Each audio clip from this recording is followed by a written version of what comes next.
Hey everyone, Froe here for another Let's Play episode. Thank you for joining me. Today we're starting off here at our memorial spot for our very first elytra, which is chilling right here. It's at a legendary elytra, and oh man, it was unbreakable, it was great.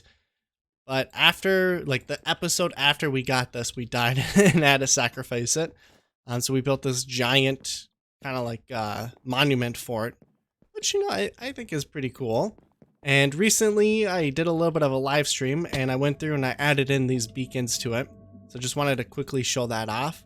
It's kind of cool to revisit our old monuments, especially since I think the plan for today is to build another monument for our older gear, the stuff that we just gave up last episode, which right now we have just chilling in our end chest here. But yeah, we used up the rest of our beacons over at that monument there, so it'd be nice to get a couple more today. Also, we don't have a lot of iron left. We used up quite a lot of it there. And then also some netherite would be good to get too, so that we could upgrade our core splitter, which is now breakable. I removed the unbreakable tag, and I did give it unbreaking 4. I used an NBT editor to do that. I think it's a little bit fair though, but I guess if you guys criticize, if you don't think so, we can change it back to just unbreaking 3. But it is a legendary pickaxe that's supposed to be unbreakable. Also, we won't be putting mending on those pickaxes, so they're really going to be limited in their use overall. I'm actually really excited about this though. I've never gone mining in the Nether since the update without an unbreakable pickaxe. Oh. We're getting ambushed here. So that means that we actually kind of have to be a little bit careful about our durability. Oh, strong guy. Oh, there's an Abyss Watcher too. He's one we really have to watch out for. Ah! Okay. Just gonna fly away for a little bit. So I did bring a bunch of like TNT and wool and wood so we can make beds. I'm going to try that method to get netherite. And we just got to find out which direction do we need to go to get to our nether fortress from here. I need to come through here someday and really clean up the nether, because I always get lost trying to get to where I need to go. I have no idea where anything is. Oh gosh, this guy's gonna... I don't want to use up the totem. He's so strong though. We'll just ditch him. So I think going this way is the direction... No, I think it's the stone brick we gotta follow. Try to leave these little breadcrumb paths, but I kind of lose track of them. It's the nether brick path that'll bring us there. We just gotta go in the opposite direction that the torches point. Torches point home. Yeah, I remember this now. Should probably start investing in a nether hub here. It took me just 15 minutes just to find out how to get here, and then another 10 just to fly here. I don't know if I've shown this, by the way. I've been pretty busy half-slabbing this place so that it's a lot more efficient. And like already, every time I kind of fly around, I get a lot more of the wither skeletons. So we shouldn't have to spend too much time here between the increased spawn rates and our looting 5, that is. Alright, so it's been a little while. I got a total of 12 skulls so far, and it actually took a little bit longer than I was hoping. It's been about an hour and a half, I would say, of pretty dedicated playing, and probably another half an hour of semi-AFK playing here. And, you know, there's a couple ideas that I came up with. I keep hearing skeleton noises, but I don't know where they are. Not on any of these levels. Oh, here they are. Thinking of a couple ways we could upgrade this place. And the first thought I had was to get a beacon. But honestly, check this out. We haven't attacked these withers yet. We can just one-hit them very easily. Granted, the only reason why we can do that, now we have a 13th skull, is because of our rabbit foot. Which, it gives us luck and 3.5 attack damage. I hope, or I'm thinking the luck might improve the odds, but I'm not really sure. It's kind of hard to tell. The looting 5 for sure does though. But yeah, I'm not sure how useful a beacon would actually be. It does have a limited range, and the primary reason I like beacons in the nether is because you can one-hit zombie pigmen then, so they don't aggro. But I guess we could get the speed 2 effect. Another idea I had for an improvement would be to get an automatic brewing system for potions of fire resistance, which would be a little tricky because you can't have water here. So we might have to make like a water bottle filler over on our main island and then transport them via shulker box or something. Also, there's a lot more RPG mobs spawning since I updated to 1.17. So I think it's because I haven't changed the eligibility list for the data pack. So like Pigmen I think can spawn RPG mods, whereas like last update they couldn't. And which is actually really cool because I just killed Hordier the Viking and I got this really awesome chainmail. I'll show you in a second. I just gotta take care of this fool. He's kicking my butt actually a little bit. Alright, he's gone. This guy too. Get out of here. Oh no, he's out of reach. Ah. Alright, check this out. So it's Hauberk of Beowulf. And it's a chestplate with Respiration 1, Thorns 3, and then most importantly, hello, it's got Dolphin's Grace when you wear it. So I want to test that on a second here. Just gotta take care of these guys. Oh man. Let's see. Oh, and there's a weather too. No skull. Where are ya? So do we have Dolphin's Grace? Oh, check that out. That's gonna make exploring ocean monuments and looking for the catalysts a lot easier because then we can look at shipwrecks faster. Oh yeah, that's awesome.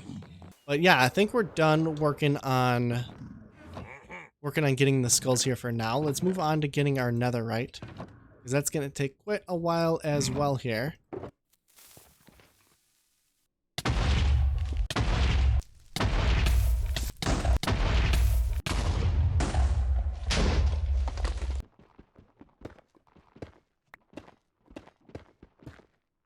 Alrighty, so we're back at the island now. I just skipped the adventure home because I figured it'd be pretty boring. And we actually have a little bit of a dilemma that we kind of have to think about here.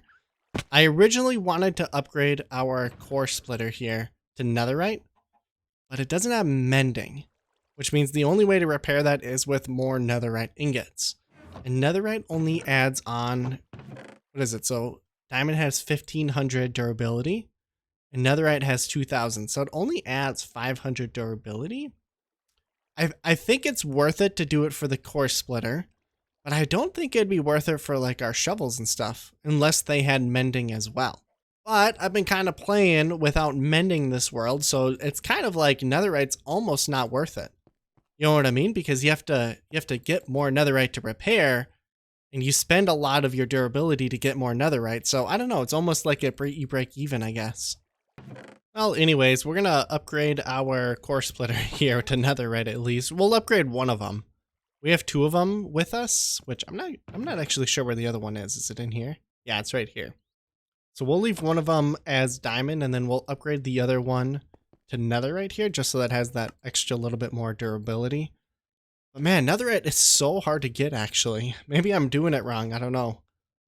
So that adds on, yeah, just under 500 more durability. It looks like 470 or so. So there we go. We got that. And we have 3 remaining ingots. I think we're going to just kind of hold on to them for now. But we do have 52 levels, so maybe we could upgrade our shovels somehow. So what do we have here? Efficiency 4. Whoa, mending. It might be worth it to give that shovel. Yeah, let's actually do that. Let's upgrade the shovel too. Because it does have mending, so that kind of bypasses the problem of not having enough netherite to repair it. And then let's upgrade it too. Oh shoot, I should have upgraded it first. That's fine. We have efficiency 3 books somewhere in here. Alright, we're going to call this one the Great Netherite Spade. It's got efficiency 5, mending, and silk touch. Oh, it probably needs unbreaking too, doesn't it? Let's see, do we have any of those available? Here we go. And unbreaking. Awesome, awesome. And then check this out. I actually made a little bit of a change over here. I added in some candles on both sides because there's a little dim coming up by the ender porter. You know, nice little touch up there. feel like I don't talk about how awesome Michael's data pack is. I've been using this chest plate when I go netherite mining because it gives you fire resistance. And then we got this chest plate just a bit ago, so I wanted to try that out. And look at this, new oxidized copper. So now we should have Dolphin's Grace, an infinite supply of it. Let's see. Oh yeah. Okay, that's that's insane. It's actually almost too good. It makes exploring the oceans kind of difficult almost, I think. I wonder... Okay, so we do have Depth Strider. Does that slow you down? It does. Quite a lot, actually. Yeah, it's about the same speed with Depth Strider, I think. So let's see. No Dolphin's Grace. This is Depth Strider. Let's see how much faster we go with it. Okay, so Depth Strider 3 is a little bit slower than just plain Dolphin's Grace, it feels like. Now combine the two, and it's just crazy fast. They're multiplying. I know I said that we were going to work on the monument over there to put our armor to rest today, but I think instead we're going to work on building a path from here to that new building right there that I'm going to show you in a second here. And then from there, kind of continue the path this direction. I think I'll have one path go down and around, and then another path kind of go this direction following my cursor to right here. And we could build a little building right here because I love this overlook. It's like a natural little cliff and overlooks the valley. This is a great spot to build a building as well. And then have the path continue up, this direction to get to the armor stand monument that we're going to build eventually, probably off camera a little bit. But check this out. As part of Operation Industrialize, I've gone ahead and built something that our world is in dire need of. That's right. This block is going to revolutionize everything that has to do with Minecraft. It's roots. So it's pretty simple. We got a barrel for shears, and we just click them, right? And it'll just create more and more and more, as many as we can. I think it'll never really stop as long as it has bone meal. And it's got quite a lot of bone meal in there. And then all the other roots kind of filter into here. So this is just a fun little project. We don't really have a use for the roots right now. But you know what? We could maybe decorate some areas with them. Would roots look good like that? Yeah, that's an idea. Yeah, adds a little bit of detail. Maybe right. No, you can't place it on leaf blocks. Can you place it on mushrooms? Place it on mushrooms. Oh, I kind of like that. Yeah, let's do that. Maybe place a couple on these trees here, just to add a little bit more detail. Might look neat. No, not on the beehive. That doesn't make sense.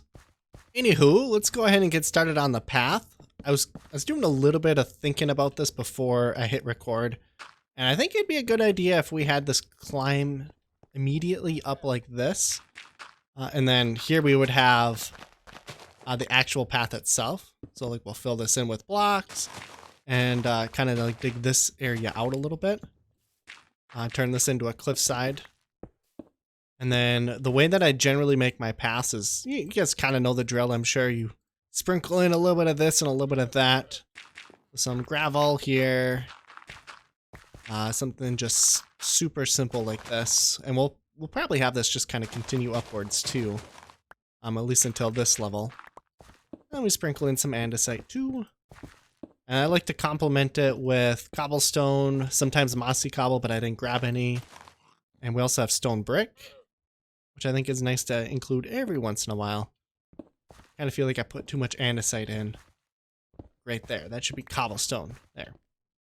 And probably fill this in too.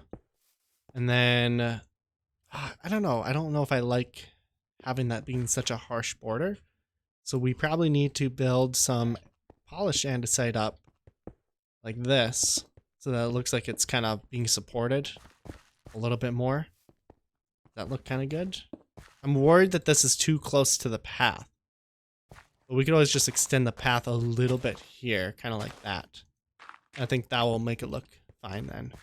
Yeah, I think that's decent. Probably fill that in too. Come up here. We probably want to have that andesite running along here too, just for a little while. Let's raise this cliffside up a little bit too. Maybe not that high. Maybe like this. Just because I think it'll look a little bit better. And then maybe lower that side by 1 block. And then over here is going to be the next level up. We're going to have to lay some more gravel and stuff there. And we're going to have the path kind of continue off like this. Oh, where's my axe? And then I brought over some spruce trapdoors so we could maybe use those as a rail guard. That look good? Yeah, that looks pretty decent, I think. A little bit weird.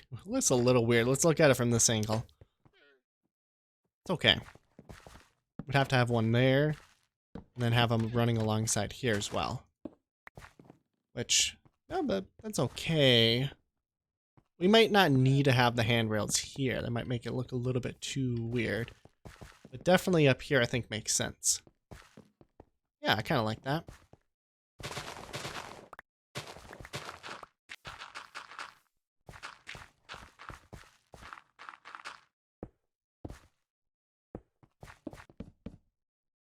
Oh man, I'm actually really excited about how this part of the path turned out, so let's check it out here.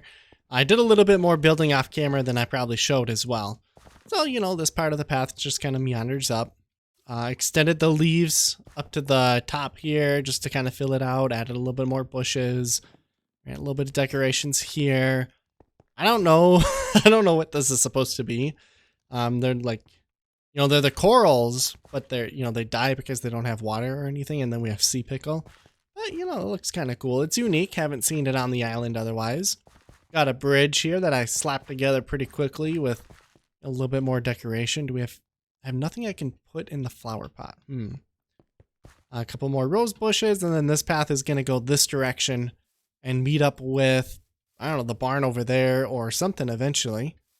Also did some work on the cliff side, though not a lot yet, because I'm not sure how that's all going to pan out.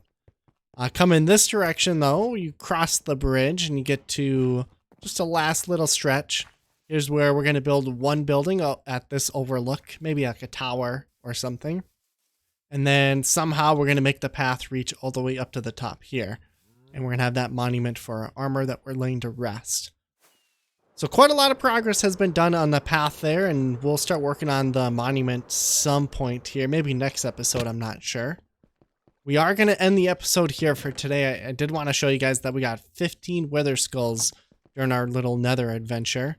So overall, pretty fun episode. We got some hardware upgrades, which is nice, but thank you for watching. I really appreciate it. You guys have been super kind lately. You guys have been really excited about the dog village. So I'm going to go through and I'm going to work on that a little bit more, probably off camera, and give you guys a little bit of an update. Building on camera is really tricky, so I kind of skip it most of the time and try to give you guys just the finished product or whatever in the end. But let me know what you think about the episode and your thoughts overall. Thank you for watching. You guys are awesome. Have a nice day. Bye-bye.